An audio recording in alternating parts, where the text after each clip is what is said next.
Hey everybody, I just wanted to make a quick video about a transit that's happening right now actually. I was supposed to make this video yesterday, but here we are today. So, um, there's always, it seems like transits happening in all kinds of different ways, and you can use all the different ones to describe different qualities and different effects, and so sometimes it can get a little bit of a big jarble of a mess of trying to figure out what means what or what energies are most present. But some transits really stick out as being much more prominent and powerful in the universe, and this current one is one that I'm been looking at a lot, and I think it would be really helpful to know more about. And this is Venus now moving into Pisces. So this started just a day or two ago on the 16th and is going to run through April 9th. So we're going to have about a full month of this transit, so it's a big one.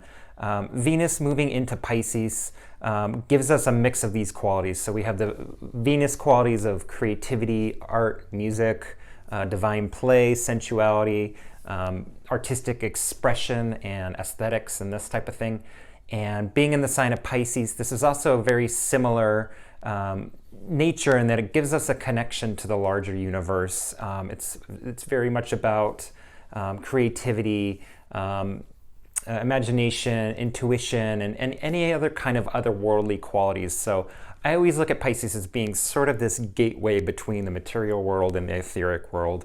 And Venus sitting here is going to bring in that quality of art and imagination too. So I see this as being a big transit to embrace this combination, and it's going to be a very powerful experience. So using these Venus qualities, using artistic expression, music, beauty, writing are going to be good ways to support this transit. So Venus is also exalted in Pisces, so that's a very good thing. And exaltation just means it's kind of in its happy place. So this is the nicest placement for Venus to be in. It finds its full expression, and so we want to support that.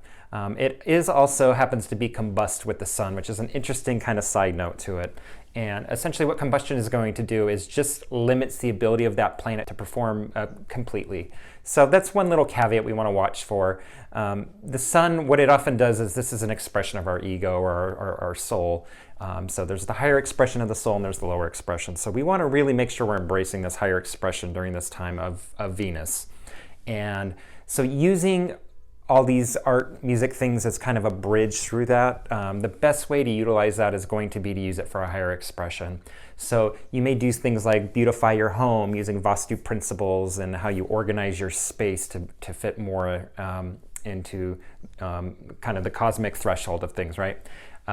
You wouldn't necessarily want to maybe go buy the McMansion or buy things just for purely material benefits, right, or uses. So you want to really be very intentional about how you're using decorations if you're going to improve your living space or your workspace. It's a very, very good way to support Venus during this time, though, is to beautify your environment. It can be as simple as just cleaning things up, straightening things up, maybe adding a little bit of flowers.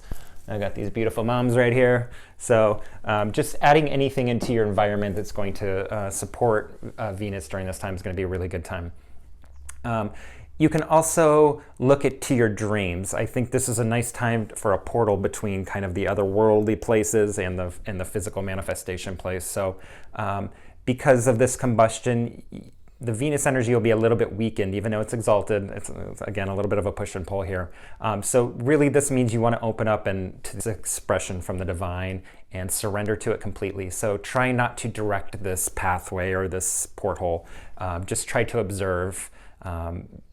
Be humble in this observation. Ask for these signs to come to you. They can come in the form of omens. You may see this in nature.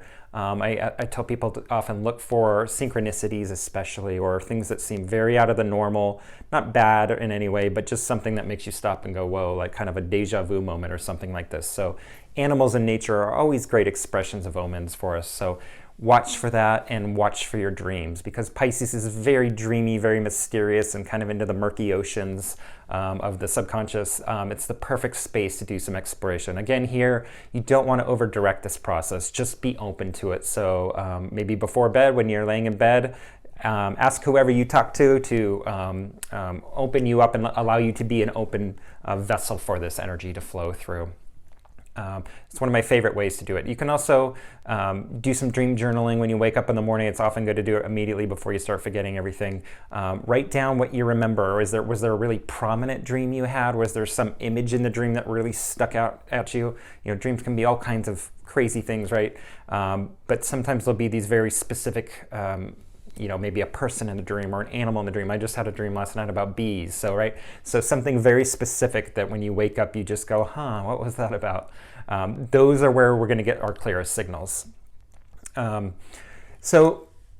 Pisces is really about breaking down this barrier between the etheric world or the dream world and the physical world. And we want to use this energy right now during this transit to nourish this relationship with our source. So this is a way for us to let unconditional love flow through us and flow through everybody else and see this love through everybody and everything in the world. So it's a very special time right now to honor this energy, to awaken this energy, to be open to this energy to flow through us. And one other thing you can do if you're a musician or a writer or an artist, it's a perfect time to use these mediums as ways of expression and as ways of vehicles for messages to come in through the ethers. So if you're an artist, I encourage you to make some art. Don't have a lot of idea about what you're doing. I think free form art during this time would be especially appropriate. So let your art kind of tell you what it wants to tell you. Or if you're a musician, maybe experiment around, do something completely different than you might have. Don't go in with a verse, chord, verse kind of idea in your head. Just let it kind of move through you and see what comes of that. And again, be open to what's going to be shown to you or what needs to be told to you, and bring in that message, and this transit will support you very, very well. So it's a great, great time for this. Hope that was helpful. If you want to go any more deeper into doing your own chart reading, of course, wherever planets and signs are in your chart are going to have much more specific effects in those areas of your life. You can always reach me through my website, through email, through all the social media stuff. Take care, everybody, and I'll talk to you soon. Bye.